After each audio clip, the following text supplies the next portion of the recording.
Have you ever contemplated how a single musical chord could dismantle 4 centuries of harmonic tradition and pave the path for modern atonality? Richard Wagner's Tristan und Isolde stands as the ultimate turning point in Western music history, challenging our very understanding of tonal resolution. Today, we embark on a profound 20-minute journey through the revolutionary landscape and the forbidden yearning found within this monumental masterpiece. Let us step back into the mid-19th century to witness the birth of a new musical language that remains unparalleled in the history of art. Our exploration begins with the intellectual and emotional foundations that birthed this staggering achievement in the mid-19th century European cultural sphere. Wagner's exile began after the 1849 Dresden Uprising, where he fought alongside Mikhail Bakunin on the barricades. He fled to Switzerland under a false passport, narrowly escaping a death sentence from the Saxon authorities. Richard Wagner's involvement in the 1849 Dresden May Uprising was a defining moment in his life, fueled by his revolutionary fire and his desire for a total transformation of society and art.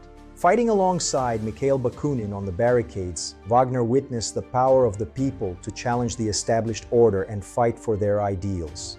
This experience of political and social upheaval deeply influenced his later work, specifically the Ring Cycle and the metaphysical struggle found in Tristan und Isolde. His narrow escape to Switzerland under a false passport marked the beginning of his long exile, and his eventual rise as the most controversial and influential figure in Western music. The historical illustrations of the uprising capture the chaotic and dramatic atmosphere of the period, reflecting the intense personal and political forces that shaped Wagner's creative genius. This revolutionary spirit remained a core component of his identity, driving him to dismantle the structures of the past and forge a new future for human expression.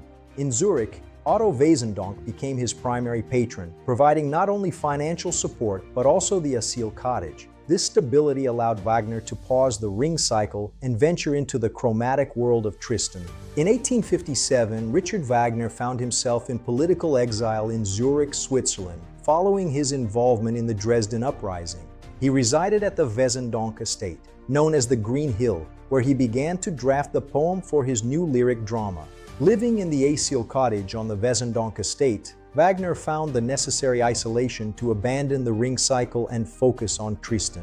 The Morning Confession of April 1858 was the turning point. Wagner sent a passionate letter to Mathilde Wesendonck, which was intercepted by his wife Mina, leading to a domestic explosion and his eventual departure. This period was marked by a deep philosophical transformation, heavily influenced by his discovery of Arthur Schopenhauer's The World as Will and Representation.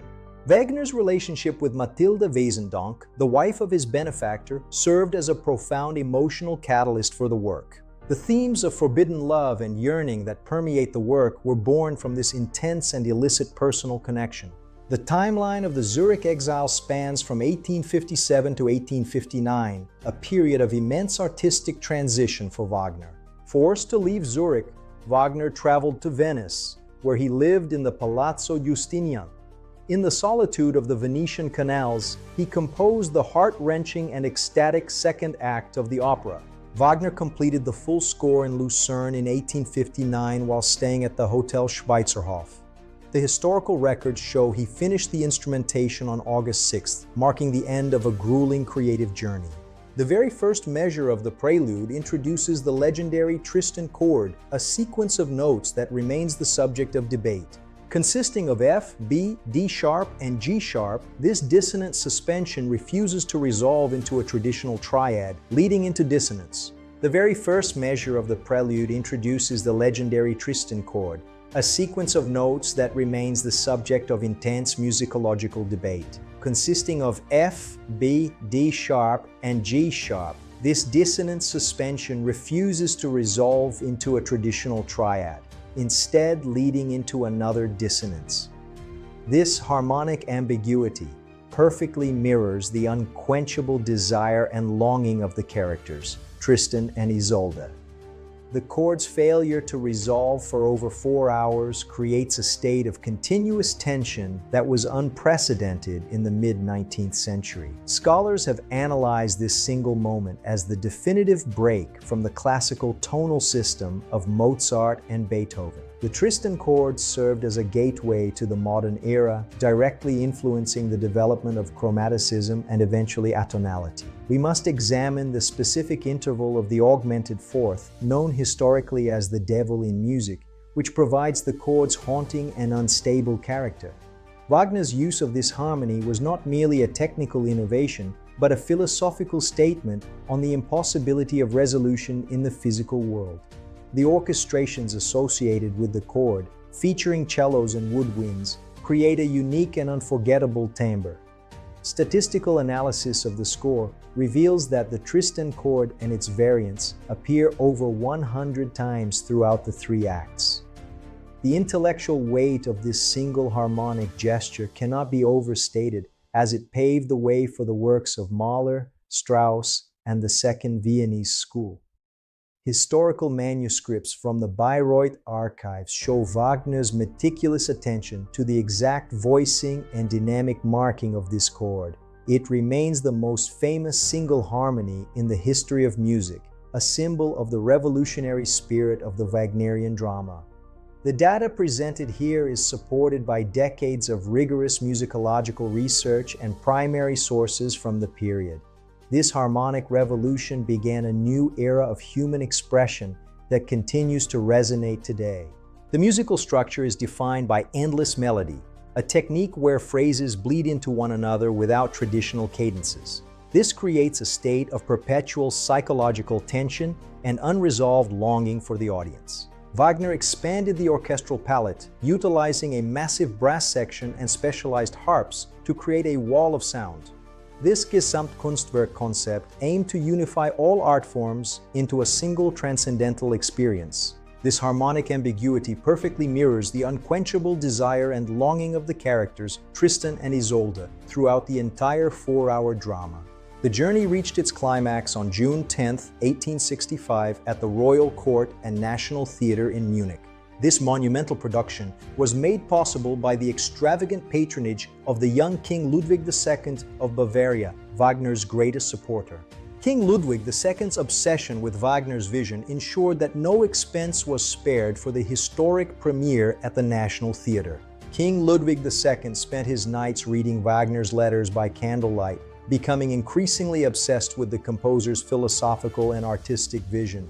This profound personal connection provided the financial backbone for the creation of the most revolutionary works in history. The king viewed himself as a partner in a sacred mission to elevate German culture to a new transcendental height through the power of the music drama. Every word from Wagner was treated as a divine command, leading to the construction of grand palaces and theaters that would house these epic masterpieces. The historical records of their correspondence reveal a level of devotion and intensity that is unparalleled in the history of artistic patronage. This relationship was the essential catalyst that allowed Wagner to transcend the limitations of his time and achieve his final, uncompromising vision. Hans von Bülow, the legendary conductor and devoted disciple of Wagner, led the massive orchestra despite the mounting personal scandals. The rehearsals were notoriously grueling, with over 77 sessions required to master the complex orchestral and vocal demands of the score. Hans von Bülow, the legendary conductor and devoted disciple of Wagner, led the massive orchestra despite the mounting personal scandal involving his wife Cosima. The 1865 premiere in Munich was a massive technical undertaking requiring innovative lighting solutions and complex stage machinery. Stagehands worked tirelessly behind the scenes to operate the gas lighting rigs and the intricate pulley systems that brought Wagner's vision to life.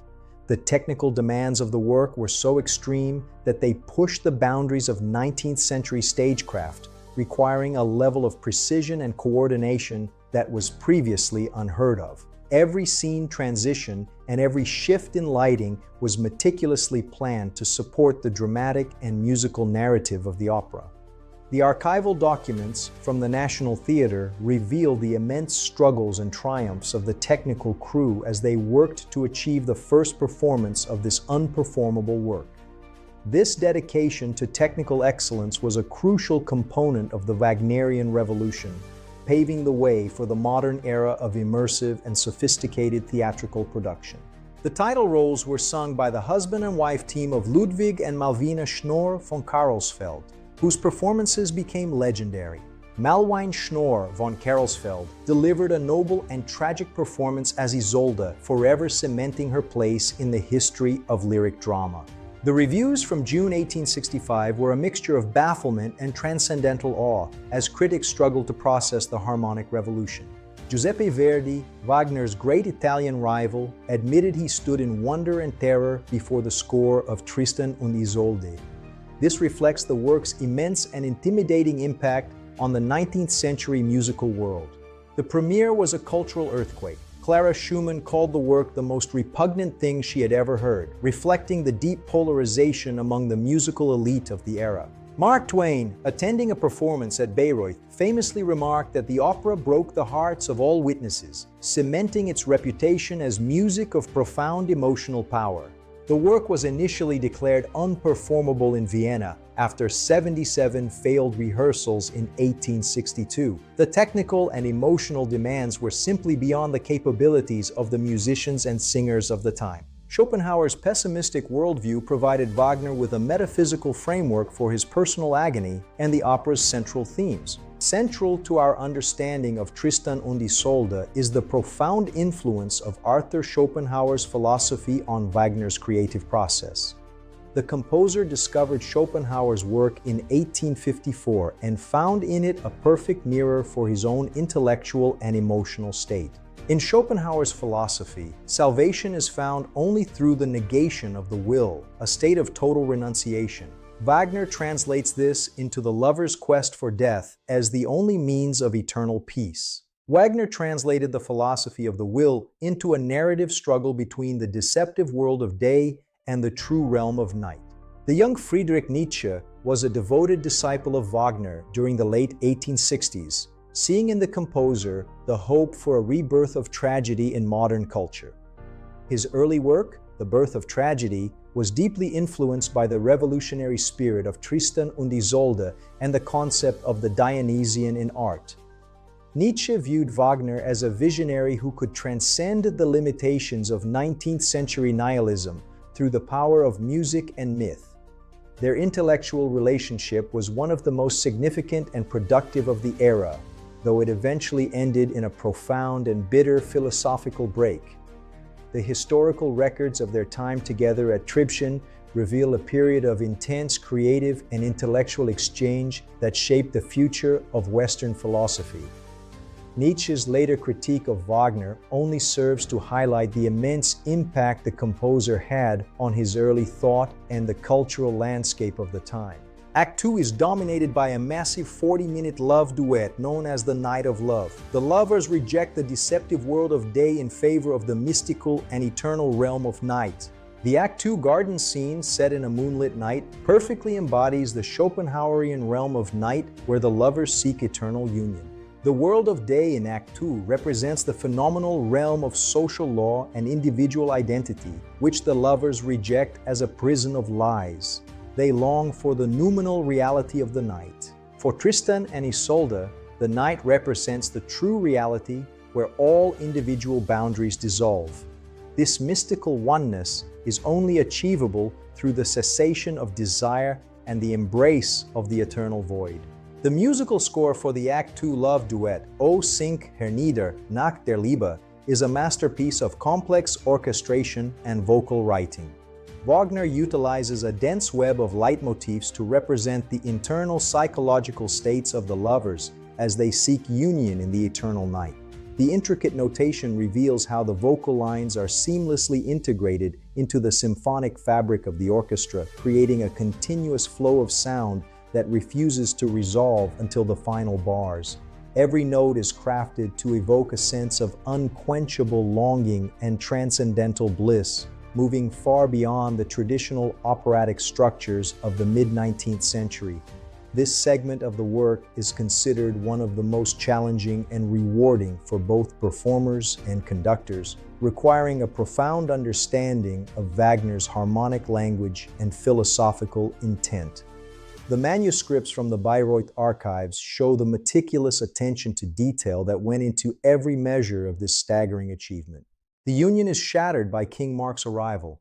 His monologue is a somber lament on the loss of honor and friendship, underscored by a mournful bass clarinet and the bass voice. King Mark's monologue in Act 2 is underscored by the mournful tones of the bass clarinet. This musical choice reflects his profound grief and the loss of honor, rather than simple anger or betrayal. The unique and mournful timbre of the bass clarinet plays a crucial role in Act 2, specifically during King Mark's somber monologue. Wagner utilized the instrument's dark and woody tone to reflect the king's profound grief and the loss of honor, rather than simple anger or betrayal. This innovative use of the bass clarinet was a significant departure from traditional orchestral writing, highlighting Wagner's ability to use specific instruments as metaphors for complex psychological states. The curved shape and silver keys of the 19th century instrument are visible in the archival illustrations, reflecting the technical advancements in woodwind design during this period. Musicologists have analyzed this choice as a definitive example of Wagner's mastery of orchestration and his ability to create a dense and emotionally resonant texture. The sound of the bass clarinet remains one of the most iconic and evocative elements of the Tristan score, capturing the deep and tragic core of the work's philosophical inquiry. In Act 1, set on a ship traveling from Ireland to Cornwall, Isolde reveals the story of the glance. She had the chance to kill a wounded Tristan, disguised as Tantris, but spared him when their eyes met. The glance motif, introduced in Act 1, is a soft and pleading melody associated with the moment Tristan and Isolde first looked into each other's eyes, revealing their hidden and forbidden love. Wagner's use of leitmotifs is fluid and symphonic. The grief motif, a chromatic descending figure, represents the character's internal suffering and the burden of their impossible love. The desire motif, the ascending woodwind response to the Tristan chord, characterizes the unquenchable yearning that drives the narrative toward its final transfiguration in death. Seeking a death potion to end their mutual agony, Isolde is betrayed by her maid Brangane, who substitutes a love potion. The orchestra explodes with the desire and longing motifs as they drink. The final act opens with a desolate English horn solo, representing the old tune of Tristan's childhood. It underscores his physical and spiritual disintegration at the castle of Carayol. The desolate English horn solo at the beginning of Act 3 represents Tristan's profound isolation and his childhood sorrow. The shepherd's pipe in Act 3, played by an English horn, is a 13-note melody of profound grief. It serves as a stark contrast to the lush orchestral textures found in the previous acts of the drama. The third act of Tristan und Isolde is a staggering display of psychological depth and musical concentration. Set in the desolate castle of Carayol, it depicts Tristan's slow descent into madness and death as he awaits Isolde's arrival. Tristan undergoes a grueling psychological fever, reliving his memories and longing for Isolde. He eventually tears off his bandages as her ship arrives, dying in her arms at the climax. The Tristan curse began when the first singer, Ludwig Schnorr von Karolsfeld, died of a heart attack at 29, just weeks after the premiere due to the role's extreme physical demands. The documentary reaches its peak with the final scene of the opera, the world-famous Liebestod, performed by Isolde over the body of Tristan.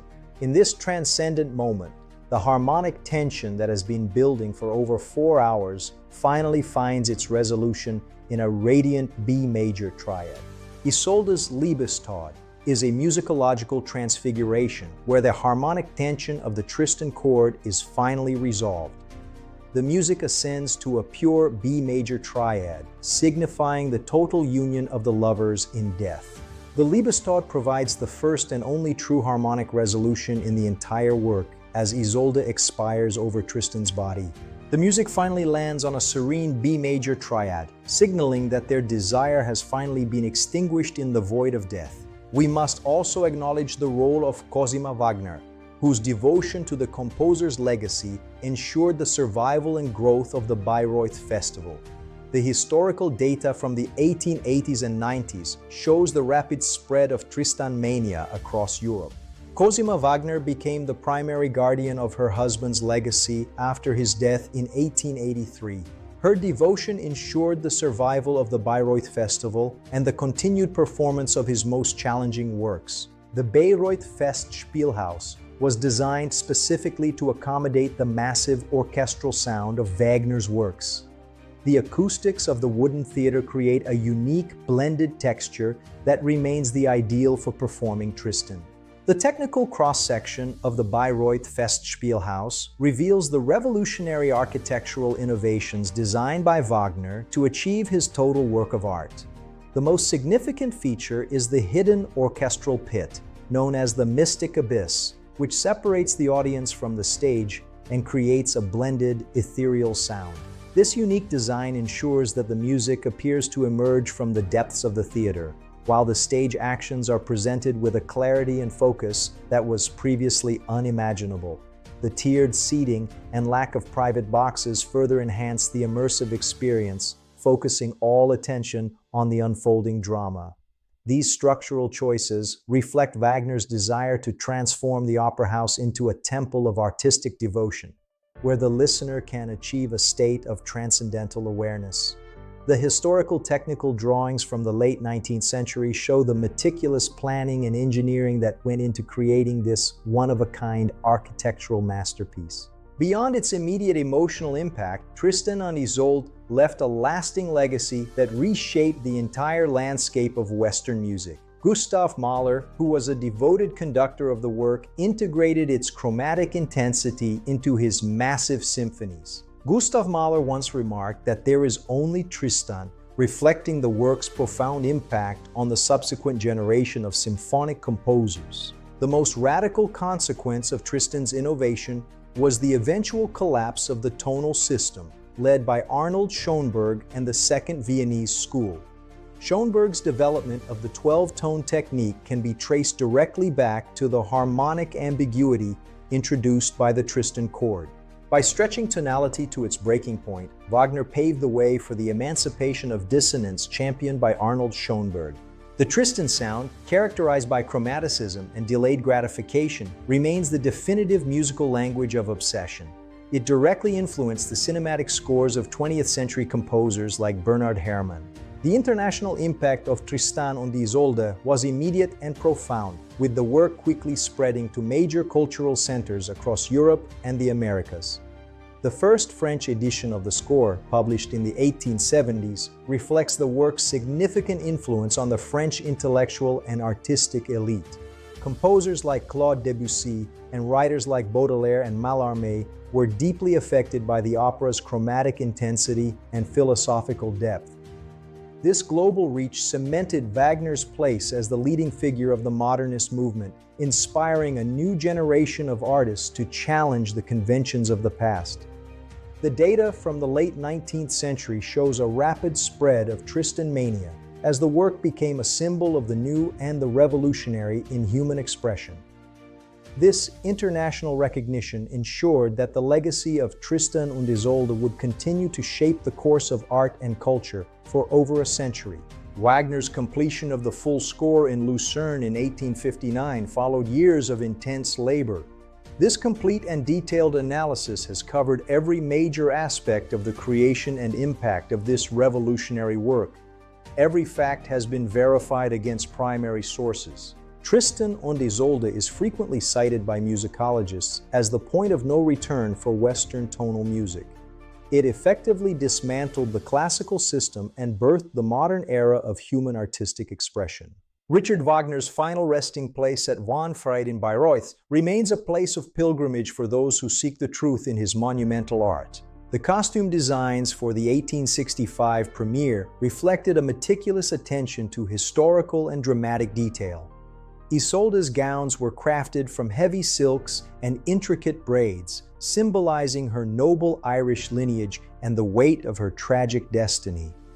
Tristan's knightly attire combined functional medieval elements with a romanticized 19th century aesthetic, emphasizing his status as a heroic yet doomed figure. These visual choices were essential to Wagner's concept of the total work of art, ensuring that every element on stage contributed to the overarching emotional and philosophical narrative of the drama. The archival sketches from the Munich production reveal the immense labor required to create these authentic and visually striking representations of the characters. Every thread and every ornament was chosen to enhance the viewer's immersion in the world of the opera. The lighting for the Act II garden scene was revolutionary for its time, utilizing advanced gas lamp technology to create a sense of ethereal moonlit darkness. This carefully controlled environment was essential for establishing the dichotomy between the false world of day and the true reality of the night. The shadows cast across the stage were not merely functional but symbolic, representing the hidden and forbidden nature of the lovers' union. The technical precision required to achieve this atmosphere pushed the limits of 19th century stagecraft, providing a precursor to modern theatrical lighting design. Wagner himself oversaw the exact placement and intensity of every light source, ensuring that the visual experience perfectly mirrored the symphonic intensity of the love duet. This commitment to visual atmosphere remains a hallmark of the Wagnerian Revolution. In the third act, the physical and mental disintegration of Tristan is depicted with a level of concentration that was unprecedented in the history of opera. Tristan's fever dream state is reflected in his ragged appearance and his desperate, erratic movements as he awaits Isolde's arrival at the castle of Cariol. This raw and uncompromising portrayal of human suffering was a direct translation of Schopenhauer's pessimistic philosophy into dramatic action. The physical strain on the singer was so extreme that it contributed to the legend of the Tristan curse, highlighting the work's reputation as dangerous and transformative art. Every groan and every gesture in this act is a manifestation of the protagonist's unquenchable desire and his ultimate quest for transcendence through death. This scene remains one of the most demanding and profound experiences in the entire operatic repertoire. The premiere on June 10, 1865, was attended by the peak of the German aristocracy and cultural elite, representing a pivotal moment in European history. The guest list included not only King Ludwig II, but also prominent diplomats, intellectuals, and artists who came to witness the birth of a new age in music. The presence of these influential figures ensured that the impact of Tristan und Isolde would be felt far beyond the walls of the National Theatre. The polarization of the audience, from conservative traditionalists to radical modernists, reflected the deep cultural divisions of the mid-19th century. This historic event solidified Wagner's position as the leading figure of the new German school, transforming Munich into a global center for artistic innovation. The detailed records from the theater archives provide a fascinating look at the social and political atmosphere surrounding this monumental cultural achievement. The work's impact on French literature was profound, particularly on the poets Charles Baudelaire and Stéphane Mallarmé. Baudelaire was among the first to recognize the synesthetic power of Wagner's music, seeing in it a path toward a new symbolic form of expression. Mallarmé viewed the opera as a pinnacle of artistic achievement, where words and music achieved a state of absolute union. This literary connection helped spread Tristan mania throughout the Parisian intellectual elite, cementing the work's status as a symbol of the modern spirit. The philosophical and emotional depth of the drama resonated with the decadent movement, influencing a generation of writers to explore themes of eroticism and transcendence. The historical records from the late 19th century show that Wagner became a central figure in French cultural discourse, despite the political tensions between the two nations. This cross-cultural influence is a testament to the universal power of his artistic vision. Tristan und Isolde became a cornerstone of the decadence movement in late 19th century Europe, symbolizing the rejection of bourgeois values in favor of a more intense and morbid aesthetic. The work's focus on forbidden love and the longing for death aligned perfectly with the movement's fascination with the twilight of civilization and the search for extreme emotional experiences. artists and intellectuals saw in the Wagnerian drama a reflection of their own disillusionment with the progress-driven world of the mid-19th century. This cultural shift led to a rebirth of interest in myth, symbolism, and the irrational forces of the human psyche. The influence of Tristan can be seen in the visual arts, literature, and philosophy of the period, from the paintings of Gustave Moreau to the writings of Thomas Mann. The academic evidence suggests that the opera provided the necessary emotional and intellectual vocabulary for a new generation to articulate their sense of malaise and their quest for spiritual transcendence. This legacy continues to shape our understanding of the relationship between art and the human condition in the modern era. Franz Liszt, the legendary pianist and composer, was a crucial figure in Wagner's life and the primary promoter of his music. As Wagner's father-in-law and a devoted friend, Liszt provided both financial and artistic support during the composer's most difficult periods of exile. His own harmonic innovations, specifically the use of chromaticism and thematic transformation, were a direct influence on the development of the Tristan sound. The correspondence between the two men reveals a deep mutual respect and a shared commitment to the rebirth of music drama. Liszt's conducting of Wagner's earlier works helped pave the way for the historic Munich premiere of 1865. Despite the personal and professional tensions that occasionally arose, their partnership remained one of the most productive and significant in the history of Western classical music. The legacy of Liszt's devotion to Wagner is preserved in the archives of the Bayreuth Festival, where his influence can still be felt today. This intellectual and creative exchange was the essential foundation for the Wagnerian Revolution. King Mark's role in the drama is not merely that of a betrayed husband, but a profound philosophical presence representing the world of social law and ethical order. His monologue in Act II is a meditation on the loss of honor and the impossibility of understanding the lovers' transcendental union. Wagner utilized the bass voice and the somber tones of the orchestra to reflect Mark's deep grief and his sense of profound betrayal.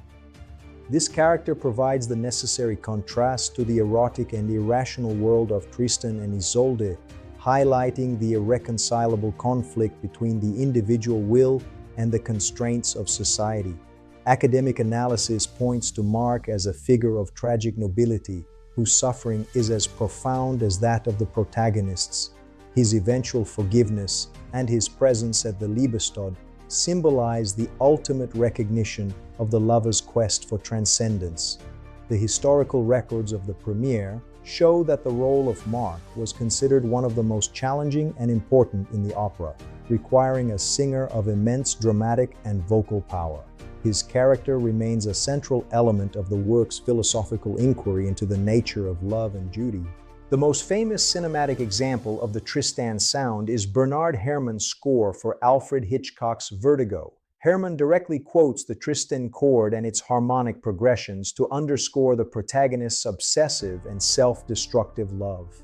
This musical connection highlights the enduring power of Wagner's innovations to communicate the deepest psychological tensions through the medium of film. The transition from the 19th century opera house to the 20th century Hollywood studio is a testament to the work's universal and timeless appeal. Statistical data from the film industry shows that the Wagnerian model of the leitmotif remains the gold standard for dramatic storytelling in cinema. Every time we hear a score that pushes the boundaries of tonality to express obsessive desire, we are hearing the echoes of the 1865 premiere. This legacy continues to inspire modern composers to explore the intersection of music and the human psyche. Following the domestic explosion in Zurich, Wagner sought refuge in the solitude of the Palazzo Giustinian in Venice. In 1858, he lived in isolation overlooking the canals, where he composed the most intense and ecstatic portions of the Act II love duet. The atmosphere of the Venetian night, with its dark waters and silent palaces, provided the perfect setting for his exploration of the Schopenhauerian realm of night. His letters from this period, known as the Venice Diary, reveal a mind completely consumed by the themes of his lyric drama. The beauty and decay of Venice served as a visual metaphor for the lover's quest for transcendence through the dissolution of existence. This period of creative intensity was essential for achieving the radical harmonic and dramatic language that defines the work. The historical records of his stay in Venice capture a man at the height of his powers, forging a new future for Western music in the heart of the Old World. As we conclude this extensive investigation, the legacy of Richard Wagner's Tristan und Isolde remains a beacon for all who seek truth in art. I hope this detailed journey through music history has provided you with a profound sense of enlightenment and a lasting blessing. Please consider liking this video and subscribing to our channel for more academic explorations of the world's greatest classics. Thank you. 구독과 좋아요를 눌러주세요. 감사합니다.